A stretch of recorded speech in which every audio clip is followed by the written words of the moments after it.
Dukunze kwibeshya ko kwisiga amavuta ari igihe tugiye mu nama, tugiye gusenga, tugiye mu birori runaka cyangwa se izindi gahunda zitandukanye zidusaba kuba twakarabye tukisiga tukambara neza. Ariko mu by'ukuri tukirengagiza ko hari ahandi h'ingenzi tuba dukwiye kwisiga amavuta kugira ngo tworohereze uruhu rwacu duse neza ndetse tugire ubuzima bwiza mu mibereho yacu ya buri munsi. Uyu munsi ngiye kukwigisha ibyiza byo kwisiga amavuta nijoro ugiye kuryama, kuko byagaragaye ko abantu benshi bakunda kujya kwiryamira ariko bakirinda kwisiga amavuta mu gihe bagiye kuryama.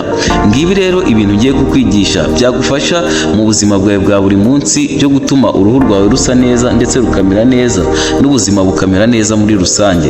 Kurikirana Donus 23 TV, mbere na mbere ukore subscribe, ukore share, ukore comment aho biri ngombwa kuko nazo aba ari ingenzi kugira ngo natwe dutere imbere kandi dukomeze kubagezaho ibiganiro byiza bibigisha. Bana natwe rero muri uyu mwanya. Kwisiga amavuta mbere yo kuryama bishobora kugira inyungu nyinshi cyane zitandukanye ku ruhu rwawe. Dore bimwe rero mu byiza wagenderaho kwisiga amavuta nijoro ugiye kuryama. Ikintu cya mbere kwisiga amavuta nijoro bidufasha ni ukwita ku ruhu rwacu. Amavuta y'uruhu cyane cyane anti-aging ashobora kugufasha mu gukura imyanda cyangwa se gusohora imyanda mu ruhu rwawe. Akenshi na kenshi tuba twiriwe mu mirimo itandukanye, hari ababa bakoze imirimo ibazanaho ivumbi, hari abandi baba bakoze imirimo ituma imyanda yinjira mu ruhu rwabo mu buryo butandukanye. Ikindi, aho tunyura hose tuba duca mu myuka itandukanye ishobora gutuma umubiri winjiza imyanda mu buryo bwinshi bunyuranye. Niyo mpamvu rero nimugoroba ugiye kuryama umaze gukaraba ari byiza ko wakwisiga amavuta, cyane cyane amavuta ashobora gusohora imyanda mu mubiri wawe. Ibyo bizagufasha ko umubiri wawe uruhuka ndetse ugahumeka neza mu buryo buboroheye kandi buha gutekana. Ikintu cya kabiri kwisiga amavuta nimugoroba bifasha ni ugukira iminkanyari. Hari amavuta yifitemo ubushobozi cyangwa se imbaraga zo kuba yarwanya iminkanyari cyangwa gutuma uruhu rwawe rworoha. Kwisiga amavuta mbere yo kuryama bizagufasha kugira ngo wirinde kuba wagira iminkanyari mu maso yawe cyangwa se ku bindi bice bitandukanye by'umubiri wawe.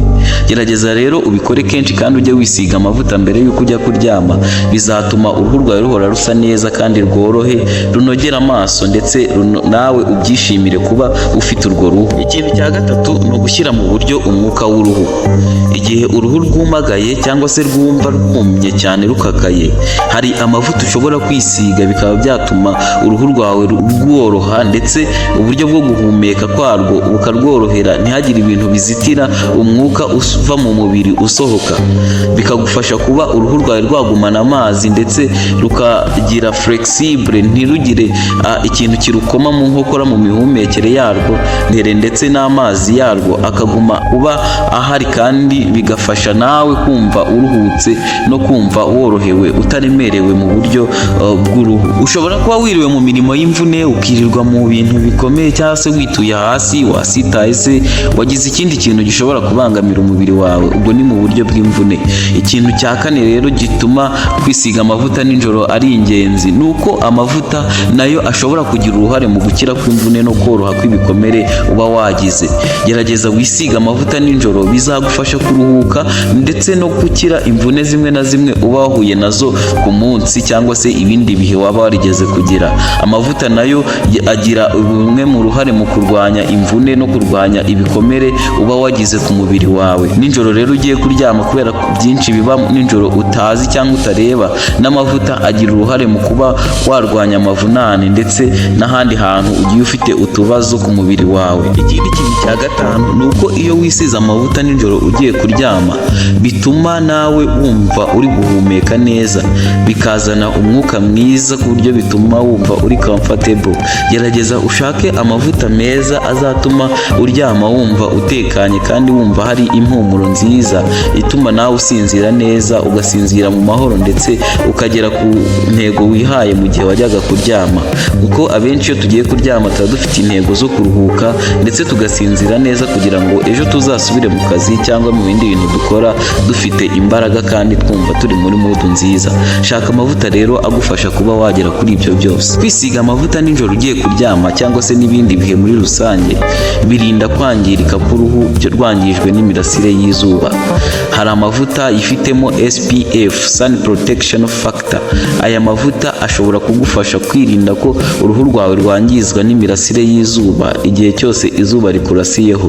Si nijoro gusa ahubwo no ku manywa ni byiza ko ushaka amavuta azatuma izuba cyangwa se imirasire y'izuba itakugeraho ku buryo ikwangiza, ikaba yatuma uruhu rwawe rusaduka cyangwa se uruhu rwawe rukangirika mu buryo butandukanye. Hari nk'abantu bisiga amavuta ugasanga uruhu rwe rwagiye rusatagurika cyangwa se uruhu rwe rwagiye ruba umweru, bigaragara ko izuba ryagiye rimurasiraho bigatuma uruhu rwe rwangirika. Gerageza rero ushake amavuta meza azagushyigikira mu kuba uruhu rwawe rutangizwa n'izuba, imirasire y'izuba itagira ingaruka irugiraho. Amavuta rero mu gihe wayisize nimugoroba bizatuma ubushyuhe buri ahantu uryamye cyangwa se ahantu wicaye, azatuma ubwo bushyuhe butakugeraho ngo bibe byagira ingaruka zikugeraho ku buryo zangiza uruhu rwawe, ahubwo wumve uri comfortable, wumve utekanye aho uri hose cyangwa aho uryamye hose muri iryo joro. Hari amavuta atandukanye wisiga agatuma ugumana ubushyuhe bukwiriye mu mubiri wawe.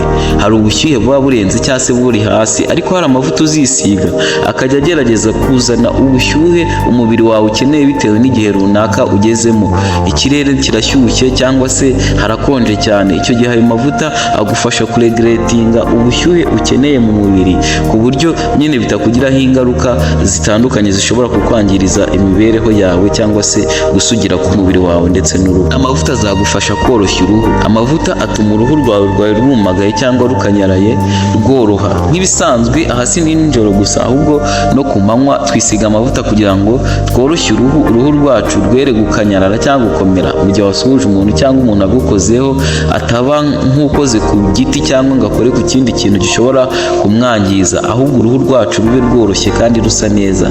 Igihe cyose wisize amavuta nijoro cyangwa ku manywa bizatuma uruhu rwawe rumera neza kandi rworohe ku buryo nawe ubwawe uzishimira kurukoraho cyangwa kumva warwerekana aho uri hose. Kwisiga amavuta meza igihe cyiza ndetse n'ahantu heza uri, ibyo ngibyo byongera akanyamuneza k'umuntu wayisize.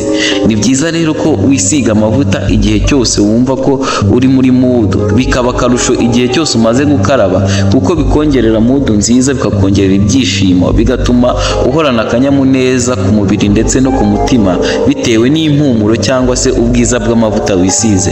Gerageza ushake amavuta wishimiye uko yaba agura kose cyangwa uko yaba ahenze kose, nubwo yaba ahendutse, ariko mu gihe cyose unezerewe nayo, mu gihe cyose ushimishijwe nayo, ni byiza kuyisiga kuko bituma uhorana akanyamuneza kandi ukumva wishimiye kubaho, ukumva wishimiye mood urimo ndetse n'aho uri hose, ndetse ntutinya no kujya mu bantu kuko uba wumva ko nta kikubangamiye mu mibereho yawe. Muri rusange kwita ku ruhu mu buryo bwiza bisaba ko ukoresha amavuta meza kandi akwiranye n'uruhu rwawe. Sobanukirwa n'uruhu rwawe ndetse unamenye uruhu rwawe amavuta rukeneye. Ibyo nibyo bizagufasha kugira ngo ugire uruhu rwiza kandi runoze. Bana natwe rero ibihe byose. Ni Donos 23 kugira ngo tujye dukomezanya. Ukore subscribe, ukore share, comment aho biri ngombwa kugira ngo tujye tubana kandi duhore twishimiye kubaho.